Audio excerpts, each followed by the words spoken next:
আমরা একটা রেফারেন্স নিব, এত মজবুত রেফারেন্স, জীবন ভর। আর ছোট্ট স্বপ্ন আপনার দেখতে ইচ্ছা হবে না, মনে হবে না নিজের পকেটের উপর চিন্তা করে আমি স্বপ্নটা দেখি, এটা মনে হবে না। জাকারিয়া আলাইহিস সালাম বয়স হয়ে গেল ওনার অনেক, উনি 90 প্লাস, আর ওনার ওয়াইফের বয়স হচ্ছে 85 প্লাস। তো এই সময়ে এসে উনি আল্লাহর কাছে চাইছেন, কি চাইছেন?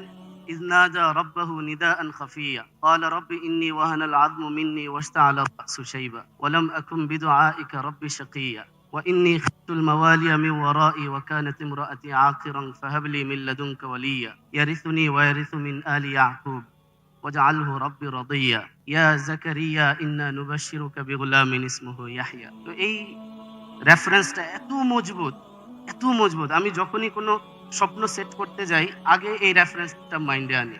আমি তো স্বপ্ন দেখবো তোমার খাজানার দিকে তাকিয়ে, আমার দিকে তাকিয়ে স্বপ্ন দেখলে তো আমি ছোট্ট স্বপ্নই দেখব। তো উনি কি চাইলেন?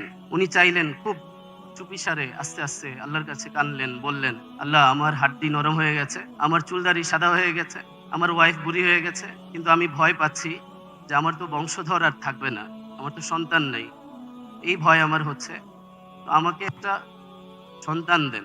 তো দেখেন, আজকে যদি এক কাপল ডক্টরের কাছে যায়, হাজবেন্ডের বয়স হচ্ছে 90, ওয়াইফের বয়স হচ্ছে 85, তাহলে কি এটা রিয়েলিটিতে ম্যাচ করে? হাজবেন্ড ওয়াইফ দুজনকেই ডক্টর কি সাজেস্ট করবেন? সন্তানের জন্য ট্রাই করার সাজেস্ট করবেন? বলবেন যে you try something else, not this one, this is not logical.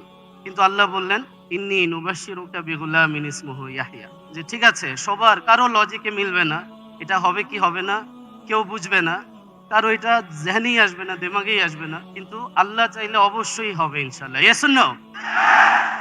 এই বিশ্বাসের সাথে যখন আপনি আপনার গোল সেট করবেন, তখন দেখবেন ছোট্ট গোল আর ইচ্ছেই হবে না। যে আমি দুর্বল, তাতে কি, আমার রব তো অসীম।